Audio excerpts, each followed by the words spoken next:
அனைவருக்கும் அன்பு மிகுந்த வணக்கம். செல்வராமாயணம் என்னும் இலக்கண பாடல்களும் இலக்கிய சுவையும் கொண்ட புதிய ராமாயண காவியத்தை புனைய வைத்த என் இறைவன் ராமனை நன்றியுடன் வணங்கி மகிழ்கிறேன். செல்வராமாயணம் பருவம் 3 அயோத்தி பருவம், காலம் 8 பரதன் காலம். முனிவர் யாவரும் சத்துருக்கனை தூயோன் என போற்றுதல். பாடல் எண் 958. காற்றதனால் மகிழ் மரங்கள் கனி உதிர்த்தல் போலே ஆற்றலோன் சொல் மகிழ வைத்தே அவர் உதிர்ந்ததாலே சீற்றமுடன் அவன் உரைத்தும் சீரிய மெய்யாலே தோற்றதையும் மறந்தவரும் தூயோய் என்றாரே.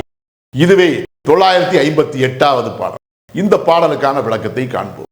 காற்றதனால் மகிழ் மரங்கள் கனி உதிர்த்தல் போலே என்ற முதல் வரிக்கான விளக்கம்.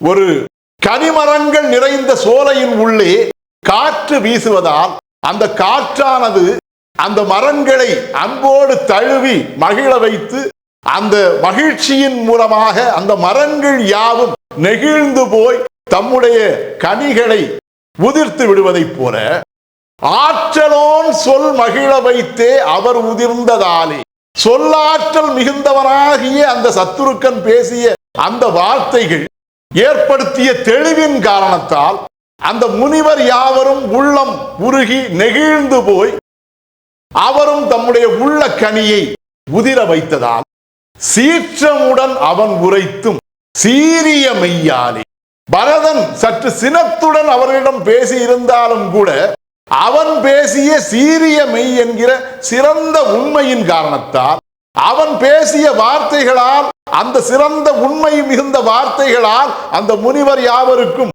உள்ளத்திலே மிகவும் தெளிவு ஏற்பட்ட காரணத்தால் தோற்றதையும் மறந்தவரும் தூயோய் என்றார்.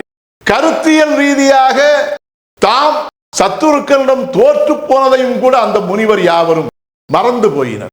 அவ்வாறு மறந்து தம்முடைய உள்ள நெகிழ்ச்சியால், அன்பு மிகுதியால், இன்ப மிகுதியால் தூயவனே என்று அந்த சத்துருக்கனை நோக்கி அவர்கள் உள்ளம் நெகிழ்ந்து பேசினர். இதுவே 958வது பாடலுக்கான விளக்கம். செல்வராமாயணத்தின் 959வது பாடல் மற்றும் அதன் விளக்கம் ஆகியவற்றை அடுத்த பகுதியில் காண்போம். இறையருளால் அடியேன் இயற்றிய நல்லதோர் இலக்கியத்தையே செல்வராமாயண காவியமாக உங்கள் முன் தொடர்ந்து வழங்கி வருகிறேன்.